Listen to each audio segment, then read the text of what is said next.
I know you're in there, Bertie. I can hear you whistling. Who is that? Who's that? It's Jeeves. Oh. It's Cyril Funky Phipps. Barmy? Steady on, Jeeves. Come on in, quick. Come on, come on.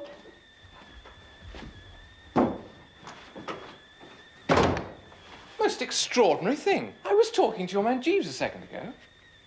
No, it was me. Oh, he said he was Jeeves. No, it was me. I was pretending to be Jeeves. Oh, I see. Jolly good. Why? Well, I don't want my Aunt Dahlia to know that I'm here. Had a bit of a set to down at her place.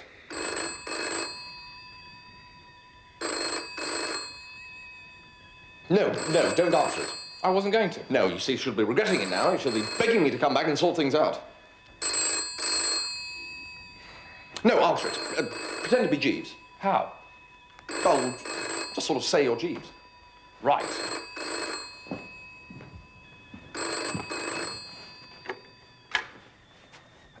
Mr. Wooster's residence? Where is Mr. Wooster? He's not at home, sir. I'm Jeeves. What do you mean, you think not? Oh. Who was it? Jeeves. Oh. Where was he? Just round the corner. Sent as an emissary, no doubt. Well, no, I'm sorry, but one can only do so much. What's an emissary? It's something that's sent. So what are you doing here, Barmy, anyway? Nothing really. Just came in for a smoke. Hope you don't mind. No, smoke away, Barmy. Smoke away.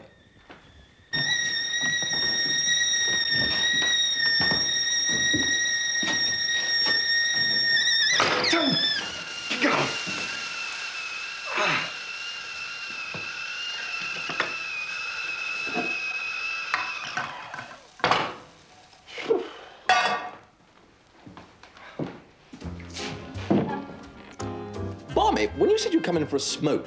I can't smoke at the drones at the moment. It's awfully pros, you see.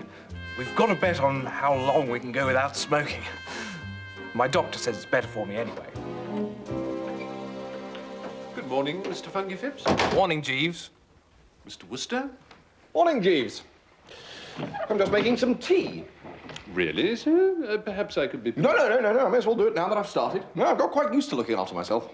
It's surprising, is it not, sir, how much one can assimilate in a day?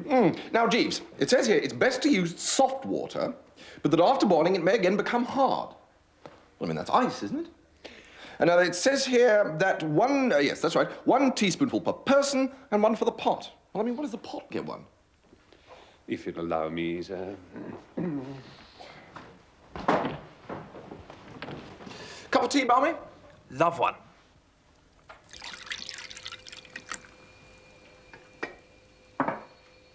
All right, Jeeves, get on with it. Sir? It is obvious to the meanest intelligence, Jeeves, that you have been dispatched here by my esteemed Aunt Dahlia to plead with me to come back to Brinkley. Same old emotional quagmire down there, I suppose. Yes. Tuppy grinding his teeth, Angela aloof, Uncle Tom off his feed, Madeline off her head, and Finknottle trembling at the thought of this prize giving. Well, I'm sorry, Jeeves, but Mrs. Travers will just have to sort this whole thing out herself this time. Very good, sir. I was, in fact, sent to try to persuade Monsieur Anatole to return, sir. Anatole the cook, Jeeves? Yes, sir. What?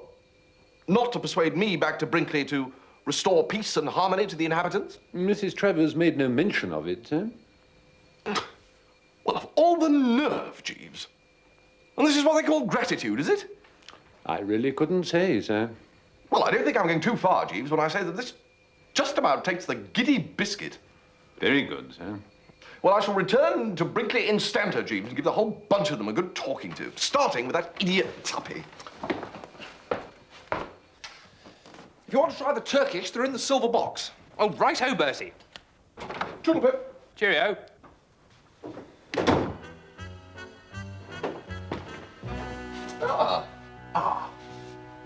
You're not going out, are you? Well, I am, Wolfie. How can I help you? Well, I wanted to have a smoke. Say no more, Wolfie. My house is your house. I've got this bet on with Barmy. No need to explain a thing. If you want to try the Turkish, they're in the silver box.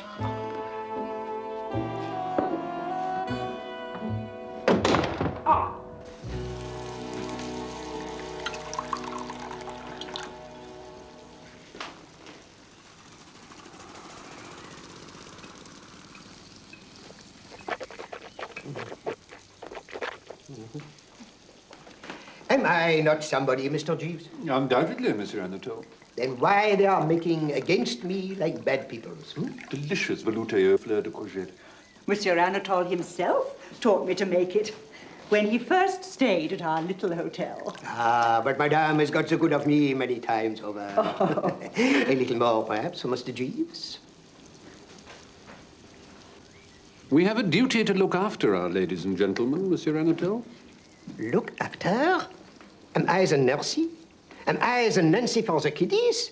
No, this is not kiddies. No, no, no, no, no. Kiddies is nice. Kiddies is not stopping with the eats. Kiddies is not saying to us, chap, poof, we not like you no more. We not eat your combustibles.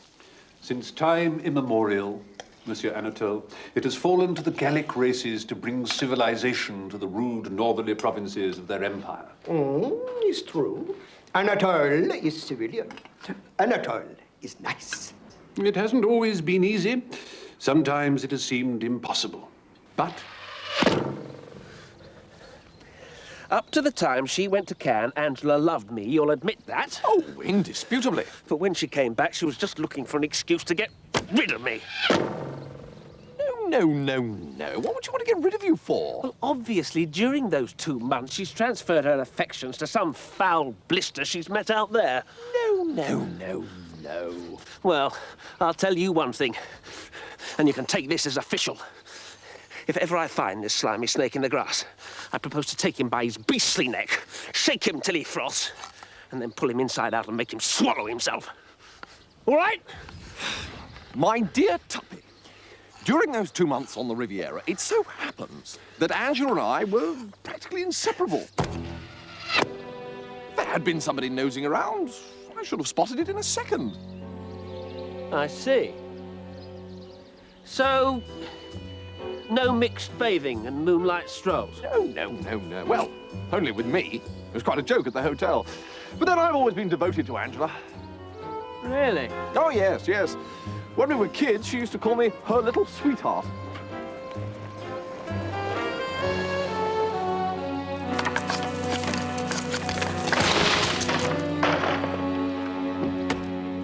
Ah, you're back. You're back. Welcome, Monsieur Anatole. We have no more stopping with the eating, I think, huh? I get my bagage. Jeeves, I can never thank you sufficiently, never. You've saved my husband's digestion. What I want, Dahlia? I didn't know that your master was back, Jeeves. Has he no mercy?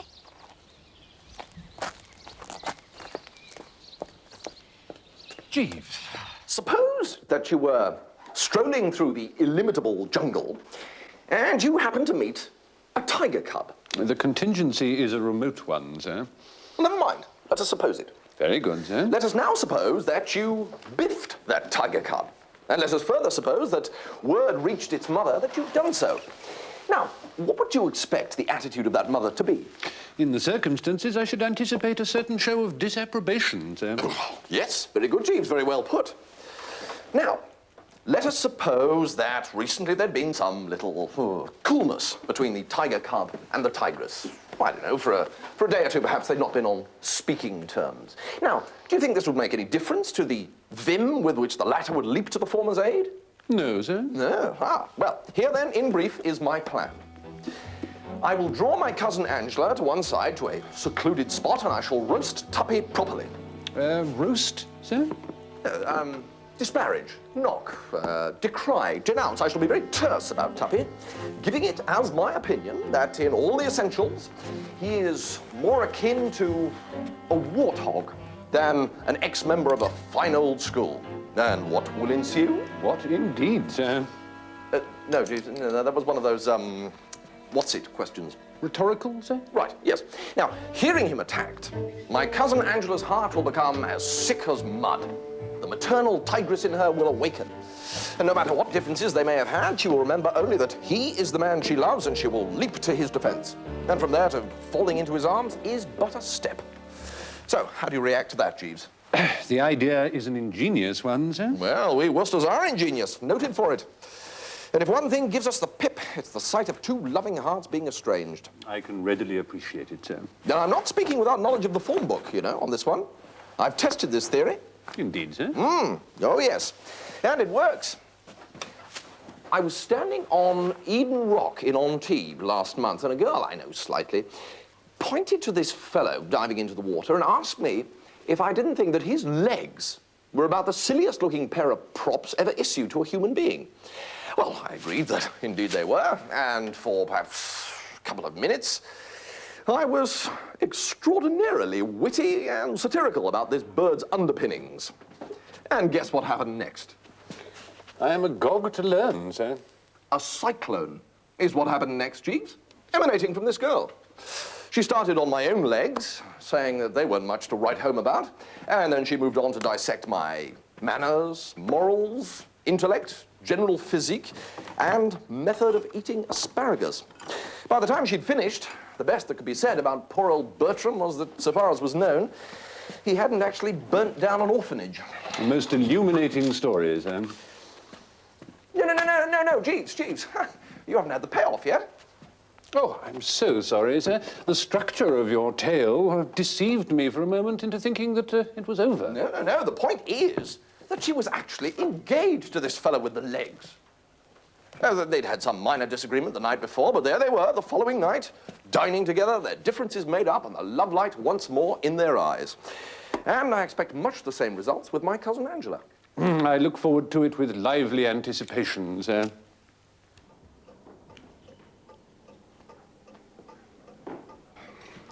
Care for a saunter, Angela, old girl? Love to, Bertie, darling. Good. Tom's listening to the news. I have much to say that's not for the public ear.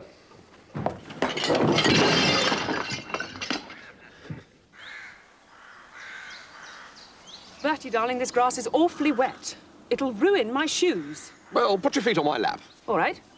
You can tickle my ankles. Right. Now, Angela, what about you and Tuppy? Is it true what I hear, that the wedding bells are not going to ring out? Yes, Definitely over, eh? definitely. Well, if you want my opinion, it's a bit of goose for you, old girl. It's a mystery to me how you stood this gloss up for so long. Is that an animal in the bush over there, Bertie? It sort of rustled. Yeah, it's probably a weasel or something. No, taken all in all, this glossop ranks very low down among the wines and spirits. Frightful oik. I always thought you were such friends.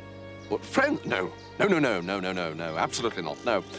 One was civil, of course, but in addition to looking like one of those things that come out of hollow trees, he's universally acknowledged to be a dumb brick of the first water. No soul, no conversation, nothing. Yes. Yes, you're quite right. Eh? It's so nice to talk to someone who takes a sensible view about this glossop. Well, He's conceited and opinionated. He drinks too much, eats too much, and I don't much like the colour of his hair. I'm going in. Goodbye, Bertie. So! Ah, Tuppy, old chap. So! Been here long? Long enough. And in about 2 seconds, I'm going to kick your spine up through the top of your head. Yes. I think I know what's on your mind, Tuppy. If you were in those bushes during the conversation with the recent Angela... I was. You were, right, good. Yes, well, we won't go into the ethics of the thing. Eavesdropping, some people might call it, a bit un-English, Tuppy, I think you must admit. I'm Scots. Really? I didn't know that. I'm going to kick you. No, Tuppy, it was a plan. What are you talking about? Well, if it wasn't a plan, why would I knock you to Angela? Because you're in love with her yourself. I rest my case. What? No! Someone stole her from me in Cannes. You told me yourself she was with you all the time and hardly spoke to anybody else. Now, Tuppy, look, you've got this all wrong, and I can prove it. Now, during that sojourn in Cannes, my affections were engaged elsewhere. What? My affections engaged elsewhere during that sojourn. Well, who was she? My dear Tuppy, does one bandy a woman's name? Oh, one does if one doesn't want one's bloody head pulled off. Right, well, yes, right, yes. Well, obviously this is a special case. Madeline Bassett. You're in love with that weird gourd helper's Bassett? Well, I don't think you should call her a weird gourd helper, Tuppy. odd in some of her views, perhaps. One does not quite see eye to eye with her in the matter of stars and bunny rabbits, but not a weird God help us. And you stick to it that you're in love with her? It is not 24 hours since she turned me down. Turned you down? Like a bedspread, in this very garden. So you'll readily see that I can't be the chap, if any, who stole Angela from you in Cannes. Well, because your affections were engaged elsewhere? During that sojourn. Oh, I see. All right, then.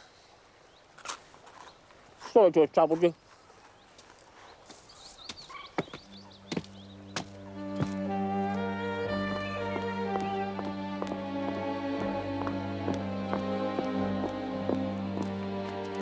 Wasn't just you. What about the things Angela said?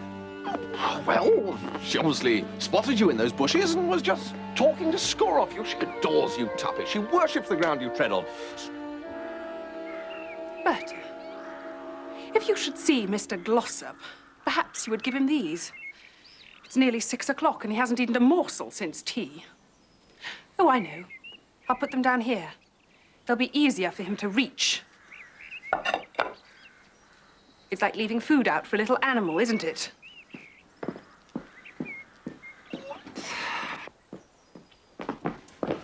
Angela?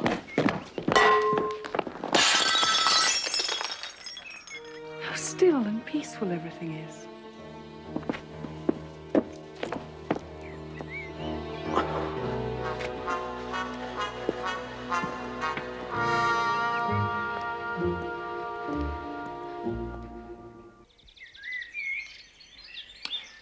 Jeeves, I have decided that Tuppy and Miss Angela will have to disentangle their own affairs. Today is the day for finally clearing up the whole Gussie-Miss Bassett imbroglio. Indeed, sir.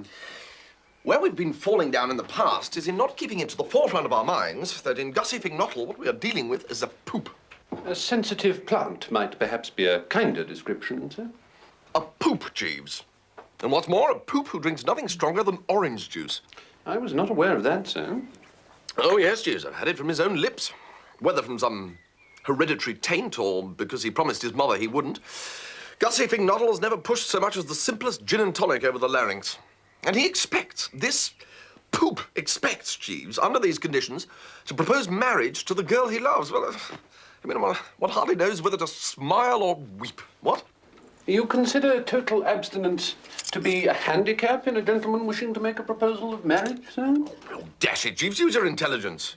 Were it not for the juice of the grape and the grain, weddings would be a thing of the past. Proposals, but a dim memory. Without it, Jeeves, we babble.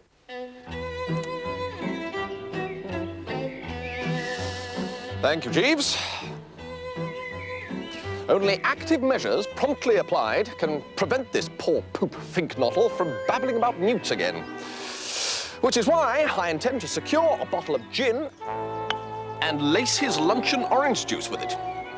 Sir? I can't imagine why you sir, Jeeves. Plan I've put forward seems to me to be icily logical. I fail to see why it should attract any sirring. No, sir. Let us hear your objections then, Jeeves.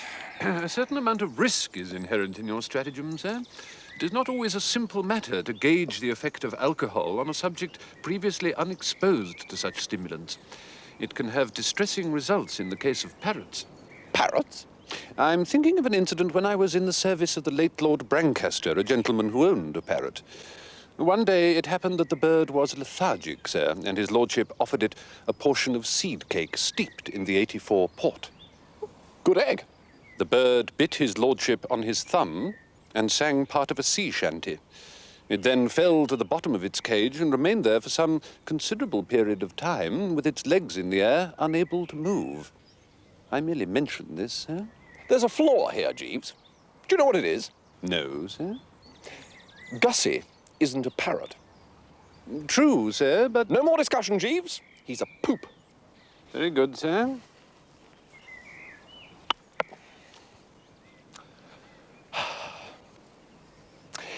You noticed I said I was going to put this project through today, Jeeves? Why do you think I said today? Because you feel that if it were done when 'tis done, then 'twere well it were done quickly, sir? Partly, Jeeves, yes, partly. But the chief reason is that today is the day of the prize giving at Market Snodsbury Grammar School. We shall, by lacing the juice, not only embolden him to propose to Miss Bassett, but also put him so into shape that he will hold that Market Snodsbury audience spellbound. I see, sir.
Seems to be happy enough, doesn't he?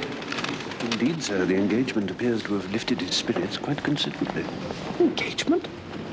You're not aware that Mr. Finknottle proposed to Miss Bassett this afternoon and was accepted, sir? Well, Jeeves. Yes, sir. You see how right I was? Indeed, sir. Yes, this must be rather an eye-opener for you, Jeeves. Watch me handling this case. Luckily, sir, I found an opportunity to add half a bottle of ardent spirit to his luncheon orange juice. Lords, ladies and gentlemen. Oh, Jeeves. So did I, Jeeves. This year, we are all delighted to welcome, as our guest for the afternoon, Mr. Fitzwattle. Finknottle? I should say, Finknottle. Well, of course you should, you silly ass. Well, all right, get on with it. We are all happy, as I say, to welcome Mr. Finknottle, who has kindly consented to present the prizes. Now, I'm sure Mr. Finknottle's name is familiar to us all. Well, not to you. You didn't seem to know it's a dashed well, what?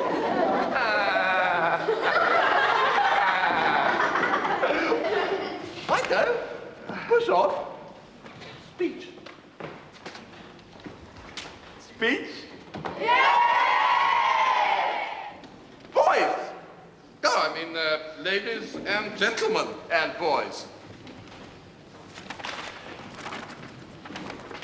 It's a beautiful world, boys and girls, ladies and gentlemen, lords and things.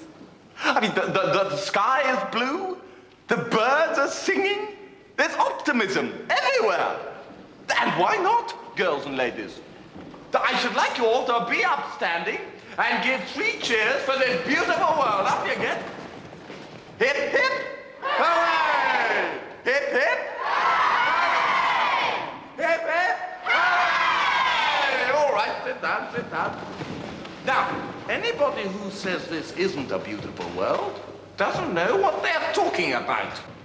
You see, if there's one thing in the world I can't stand, it's a pessimist. See, a pessimist is a man who... Why, hello, Bertie. I didn't know you were here. Now, there's an instance of what I mean. Ladies and... what's it? Take a good look at that object sitting there at the back. Morning coat, trousers is worn, moldy rose in buttonhole, you can't miss him. I despise that man, women and children. And shall I tell you why? Eh? Because he's I think, Mr. Finknottle, as time is getting on, I think perhaps we ought to commence the prizes. Oh, it's you. The prizes, yes, righto. Might as well be shoving along with it. What's this one? Spelling and dictation, P.K. Purvis. Spelling and dictation, P.K. Purvis. Forward, P.K. Purvis. P.K. Purvis? Yes, sir. It's a beautiful world, P.K. Purvis. Yes, sir. Ah, you've noticed it, have you? Good. You married by any chance? No, sir. Get married, P.K. Purvis. It's the only life. Yes, sir. Good boy.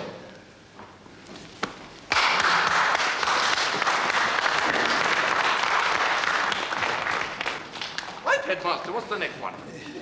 G.G. Simmons, scripture knowledge. G.G. Simmons, scripture knowledge. So, you've won the scripture knowledge prize, have you, G.G. Simmons? So, yes, sir. Yes. You look just the sort of little tick who would. And yet, how are we to know that you came by it in an open and above-board manner? I can assure you, Mr. Fignottle, every care was taken to ensure a correct marking. Well, if you say so. All right, G.G. Simmons, take your prize. Sir, thank you, sir. But let me tell you, there's nothing to stick on side about in winning a prize for scripture knowledge. Bertie Wooster won a scripture knowledge prize, but of course Bertie frankly cheated. He succeeded in scrounging that scripture knowledge prize over the heads of better men by means of some of the rawest and most brazen swindling methods, even at a school where such things were the norm.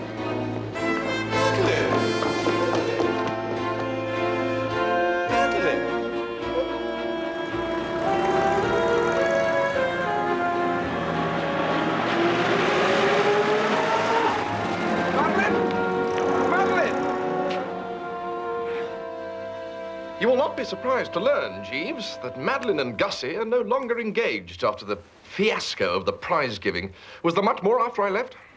No, sir. Mr. Finknottle's inflamed cerebral condition brought about an early closure. He returned to the theme of Master G.G. Simmons and his Scripture Knowledge Prize, hinting at systematic cheating on an impressive scale. He even went so far as to suggest that Master Simmons is well known to the police. Oh, golly. Yes, sir. Not our finest hour, Jeeves. No, sir. Door, Jeeves? Yes, sir. That may be Mr. Finknottle now. Oh, it's not you. Hello, Tuppy. Mr. Glossop. If you'll excuse me, sir. You remember what I swore I'd do to the chap who stole Angela from me? Well, as nearly as I can recall, you were going to pull him inside out. And make him swallow himself, correct. Well, the programme holds good for the newt bloke. The newt bloke? Gussie? The serpent Finknottle. But Gussie loves Madeline Bassett. You can't all love this blasted Bassett. It astonishes me how anybody could love her. No, Finknottle loves Angela and she loves him. Oh, that is absurd. Absurd, is it? Well, then perhaps you'll kindly explain to me how she happens to be engaged to him. Engaged? Tuppy, you could knock me down with an F. There must be some mistake. There is. The snake Finknottle's just made it.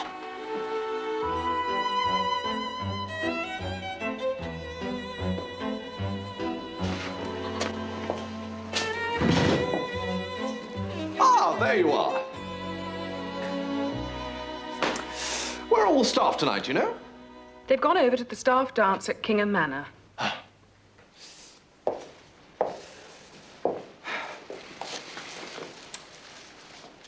So, it appears that you've gone and got engaged to the Gussie. Quite right. We're in love. Oh, come now, Angela.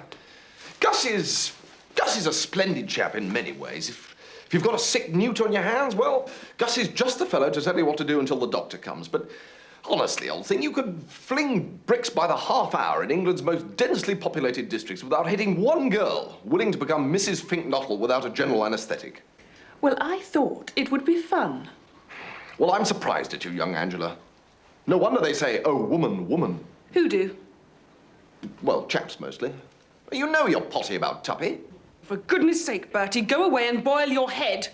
Well, now, Angela, if you'll permit me to observe. No. Very well, then. I shall say no more.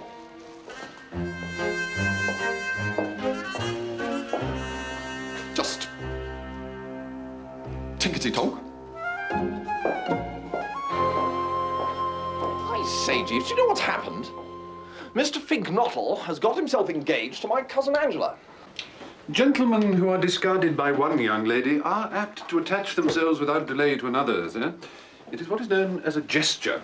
My Uncle George... Oh, never mind your Uncle George, Jeeves. No, sir. Save him for the long winter evenings, eh? Just as you say, sir. We must concentrate on rescuing Gussie. Go forth and scour the neighbourhood. I don't think that will be necessary, sir. Mr. Finknottle is here. Mr. Finknottle, sir? Gussie? Is that door locked? Yes, sir. Let me in, blast you! Who's on this door? What's going on? Are you in there? What do you think you're doing? Listen, if you don't open up, I'm going to jolly well break this door down. Wooster! Wooster! Right. Why was that door locked? Is one to have no privacy, Glossop? I instructed Jeeves to shut the door because I was about to disrobe. There, you see? Thank you, sir. Thank you, Jeeves. But I heard his snaky little voice. Well, I intend to search this room from end to end. And if he is here, you better say goodbye to him quickly and order your lilies.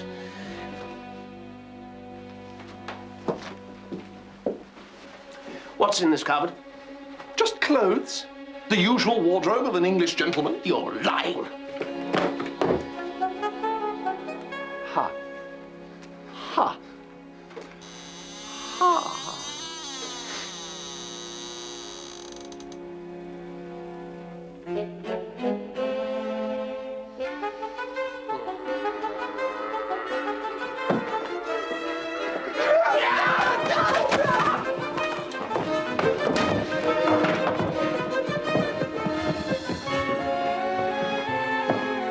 Jeeves, this is all getting a bit thick. Yes, sir.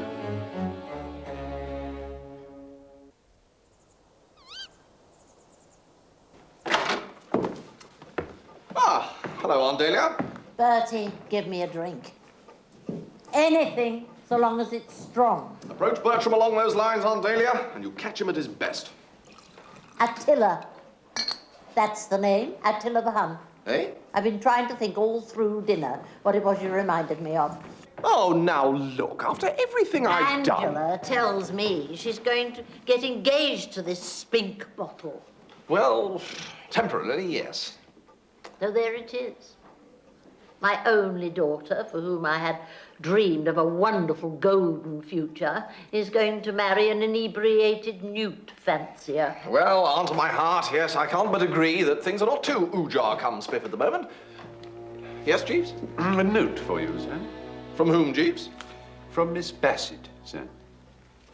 What does Madeline Bassett want to write to me for? Open the damn thing and see.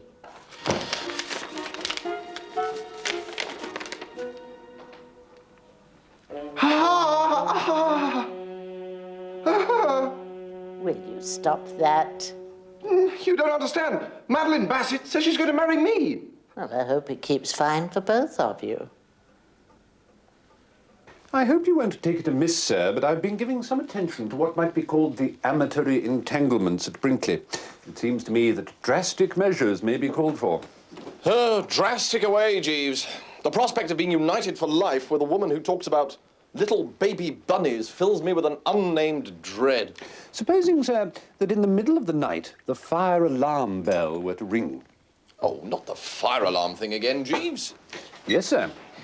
As I see it, sir, the occupants of the house would suppose that a conflagration had broken out. Oh, possibly, Jeeves, possibly. Whereupon, if I'm not mistaken, Mr. Glossop would hasten to save Miss Angela, while Mr. Finknottle would perform the same office for Miss Bassett. Huh? This is based on psychology, is it, Jeeves? Yes, sir. It is thought to be the instinct of everyone upon the alarm of fire to save the object dearest to them. Seems to me there's a grave danger of seeing Tuppy come out carrying a steak and kidney pie. But resume, Jeeves, resume. Well, sir, the relations between the two couples could scarcely continue distant after such an occurrence.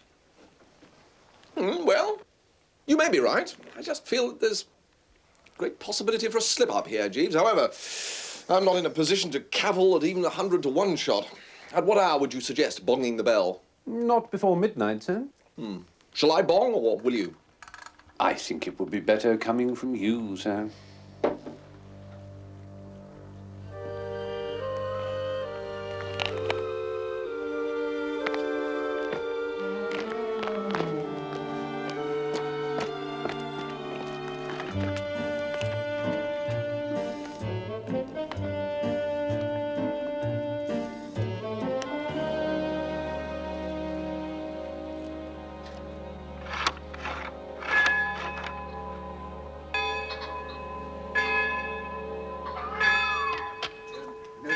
I'm not bothered. Don't be silly. It's the fire. I could smell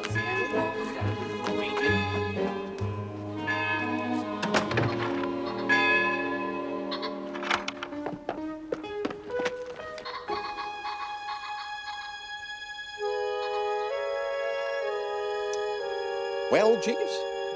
Sir? There's no good saying sir. Look around you. See for yourself. Your scheme has proved a bust. Certainly it would appear that matters have not arranged themselves quite as we had anticipated, sir. We, Jeeves?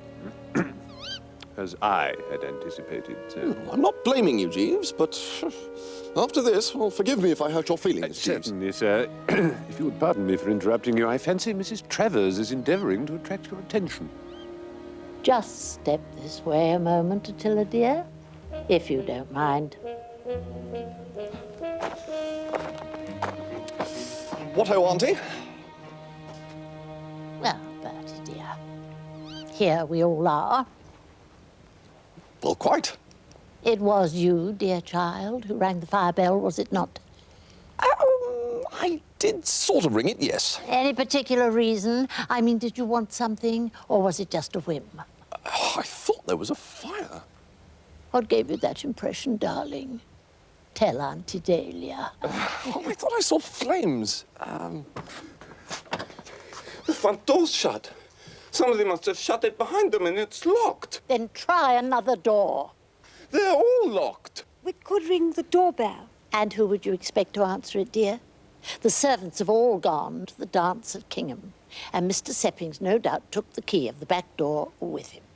We can't stop out here all blasted night, blast it. If Seppings has taken the back door key, why doesn't one of us take one of the cars, drive over to Kingham and get it from him? That's the first sensible suggestion I've heard all day. It's locked. That's locked too. Well, that's absolutely wonderful. They're all locked.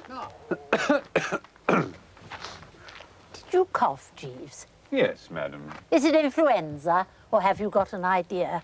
Well, forgive me, madam, but it did occur to me that perhaps one of the gentlemen might be disposed to bicycle to Kingham Manor and procure the back door key from Mr. Seppings. Jeeves, you are wonderful. Thank you, madam. Attila! Well, I haven't ridden for years. Well, you'll soon get the knack, once you've taken a toss or two. But it's miles to Kingham. 9 miles. And 9 miles back? And 9 miles back. But it's dark. What if I barge into something? I'll come a frightful cropper. Good. Very well, Aunt. So be it.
Sepping! They're all up at the dance. Yes, it is quite urgent, actually. I can try and telephone him with the telephone. Yes, if you would.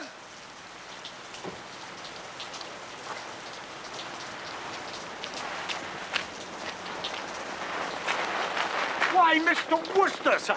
Seppings, I need the key of the back door. Oh, well, Nessie's I left it with Mr. Jeeves. Jeeves? He said he wanted to walk in the garden before retiring for the night. He was going to leave it on the kitchen windowsill for me. Mr. Wooster?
Oh, look. He's back.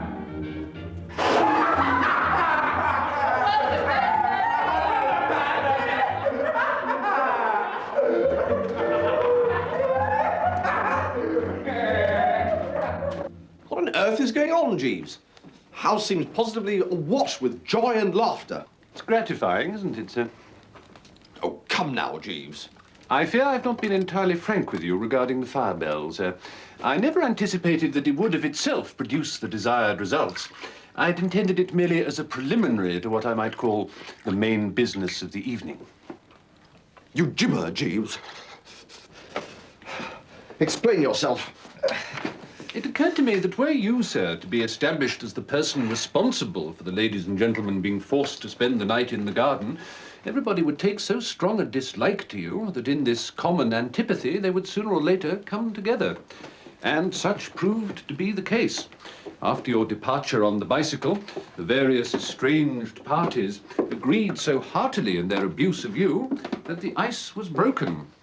And when I informed the ladies and gentlemen that I had found the key, and it was borne in on them that you were having that long ride for nothing, there was a notable lessening of tension. Oh, there was there? Of course, the rain was a bonus. Of course. As soon as the storm began, their animosity vanished completely. Mr. Glossop and Miss Angela are once more betrothed, sir. Oh? And what about Miss Bassett? Do I still have to marry her? Oh, no, sir. Miss Bassett is once more safely affianced to Mr. Finknottle.